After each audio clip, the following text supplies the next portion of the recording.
Hi and welcome back to my channel. Today is a new episode of Travel Notes Australia. This is the journal I recently finished the cover of and I want to add to it today. I finished the inside title page, just adding a picture of us and our van, and I really love how this came out. And I've added our start date at the top, which was the 13th of May 2019.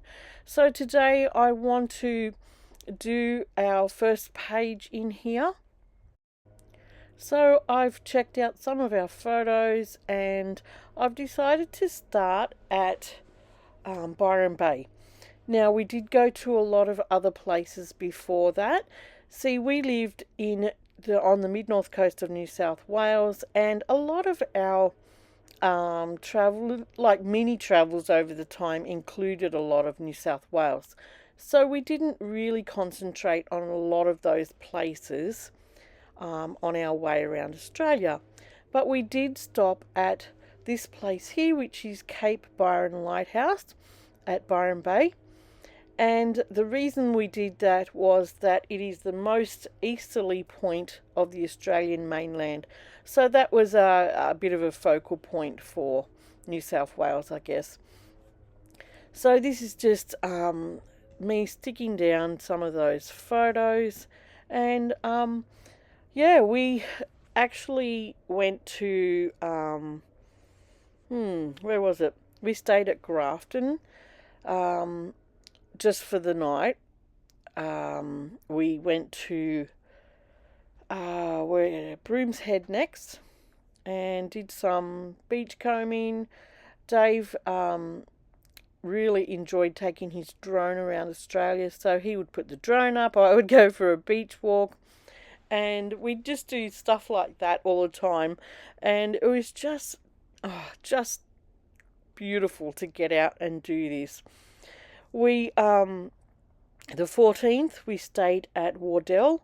Then we went on to Evans Head, then Ballina and Lennox Head, where we enjoyed a really beautiful coastal walk around Lennox Head. And then we went on to Byron Bay, which you can see in the photos here. We stayed there on the 15th and enjoyed our time there. Now Byron Bay, if you don't know, is it's sort of got a reputation as a bit of a hippieville, but it's very popular these days. Changed a lot since we used to go years ago, and so we sort of had a look around the town, that sort of thing, but we didn't really enjoy Byron Bay as such as a tourist town. It's very overrated in my opinion, but in saying that, it is a beautiful area, and yeah, it's worth having a look. So that was our little stay in Byron Bay. We only stayed overnight because we had to be near internet coverage, because I had an important hook-up with our family at the time to discuss things about our mother, which she was getting very frail at that point. So it was with a bit of a heavy heart that we did start our trip because of that. But we just kept in touch and just wanted to just keep her in mind as we went along. Now, as a bit of a pre-story before this, we sold our house in Maxwell on the mid-north coast of New South Wales, where we raised our children, and we ended up moving out to a little village called Yarrahapinni, and we had with the intention of doing something like this. So we ended up buying a small van, just a little commuter van, and slowly started to do that up into a camper. And in the meantime, our oldest daughter and her partner, we got together and we organised a Europe trip because our son Ben, he was living in England at the time doing school teaching, and we just wanted to do something together before any of the kids got married. So they organised a trip to Europe, and this was going to include England, Scotland, Ireland, Italy, and Dubai. And we had never been outside of Australia before this. We had spent all these years raising our children and putting everything into them. And so they wanted to, in a way, give back to us and organise this for us. And oh gosh, it was just insanely awesome. So we did that trip. We went through England, we went through Scotland, and we travelled in a van with them all. And then we went through Ireland. We hired another van and we travelled all around Ireland. And then we went on to Venice and Florence and Rome in Italy. We went down to Pompeii. Gosh, we've seen some amazing things. And then on the way home, we went to Dubai. We had a look in Dubai, and we travelled home. We did 11 major flights, which was just insane for us because we had never travelled on a plane before. So we did that. Totally loved it. The kids are like, oh, get a backpack. You know, it'll be the easiest thing to travel with. Oh, gosh. Every night, Dave and me would put Voltaren on our knees. Oh, it just killed us. If we did it again, we would take a wheelie bag for sure. But it was awesome. Awesome family memories. And, yeah, oh gosh, we just loved it. We loved every minute of that European trip. And then when we got back, our daughter's wedding was coming up. So we, in that time, I turned 50. Dave turned 50 while we were in Europe. So he had his 50th birthday in Belfast in Ireland, and that was amazing. We went to the Titanic where they put the ship in the water, and it was just amazing. So I know this thing is about Australia, but I'm just giving you a pre-story before what we did before we travelled Australia, while you're watching my my travel notes book there getting done. Yeah, so, and then when we got back, it was my 50th birthday, and the kids, they're rascals. They had organised a trip to New Zealand for us. And they said, you're doing this one yourselves. So we said, right, we'll organise this one. And they gave us this holiday to New Zealand. And we organised somewhere to stay when we got there, and somewhere to stay just before we left New Zealand. So, and then we hired a car and we just winged the rest. We went from one end of New Zealand to the other. I mean, there's two islands, there's the North and the South Island, and we did both, just from the top to the bottom. And it was amazing. We would love to go back there. We didn't see everything, of course. There's still more to see there.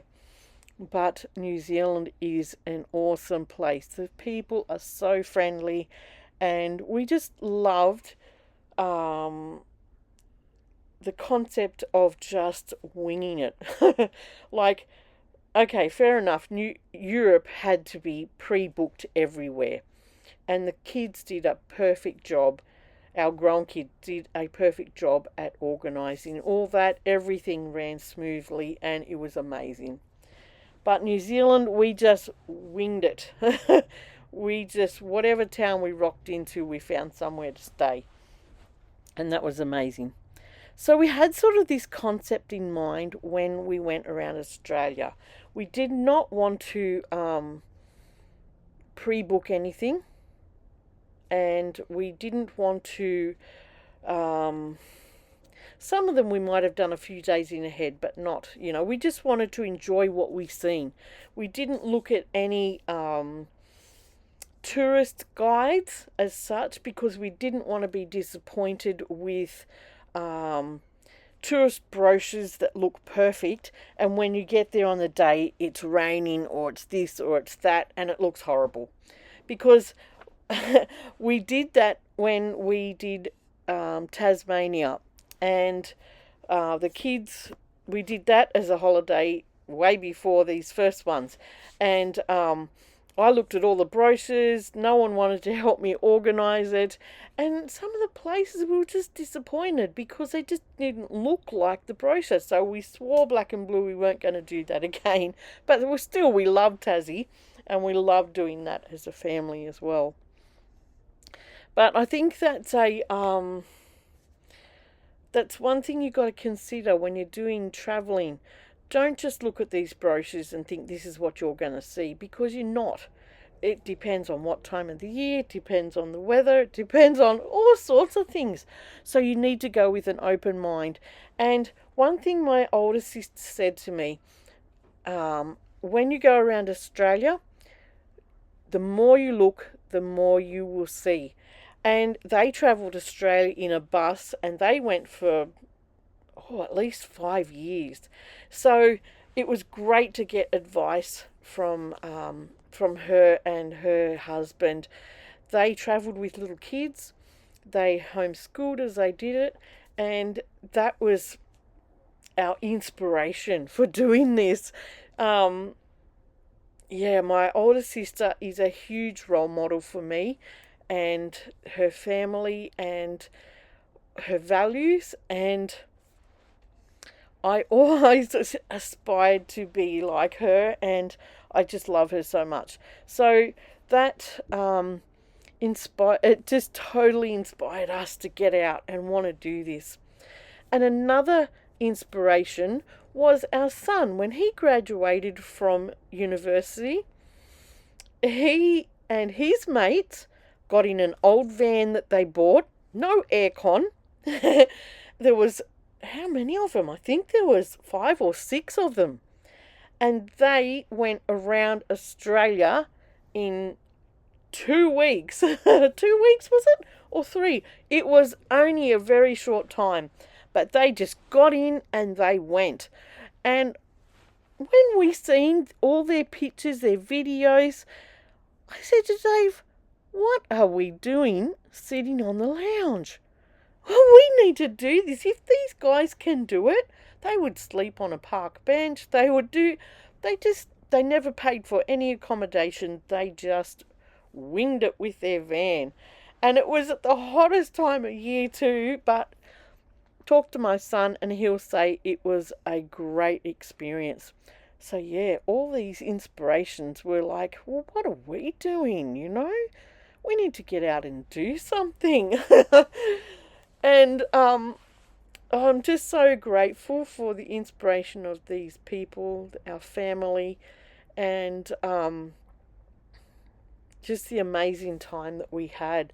So this is me just writing some of our places that we stayed. I'm not a very good journaler in the way of writing, U-Butte stories and that sort of stuff. I'm just mainly writing facts of where we stayed, and if I come across a funny little story, I might write something like that in this travel notes book as well. But it's mainly just to just have a handmade version of something that of our notes, about where we stayed, what we seen, because Dave kept a little diary, and he wrote down every place that we stayed that night, how much it cost.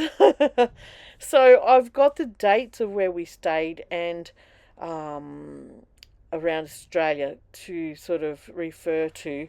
And then I can look at, the great thing about photos these days on the phone is you flick it up, it'll give you the town, the location, the right down to, the actual, what do you call it? The location numbers, the maps, all that sort of stuff. It's just amazing these days. So we downloaded Wiki Camps. That shows you where all the free camps are, all the best caravan spots, all that sort of stuff. And so we used that as our guide, plus a book that we had called Camps Australia, where we would mark in on the map where we had been as well. So we used those sorts of things to find our way around. Good thing about Wiki Camps too is that it shows you all the tourist pinpoints and the points of interest that you can look at on the way. So that was a really, really big help when we went around Australia. Now we kept our van really mega simple. We had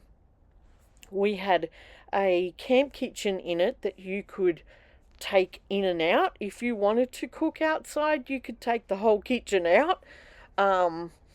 We had a double bed with storage underneath it, and we just simply set up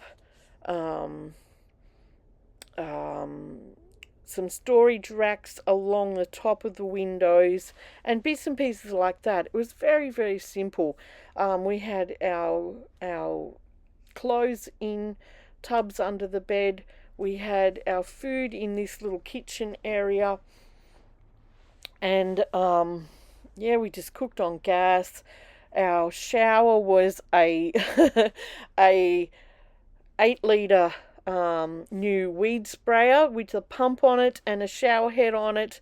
And we had, when you opened the back tailgate of our camper, we had a shower curtain that would fall down. That's where we had our shower each night, and it worked great. It was just so simple. We also had on board a jerry can for extra fuel. We had another water bladder which held 40 litres of water. So we had about 60 litres of water on board.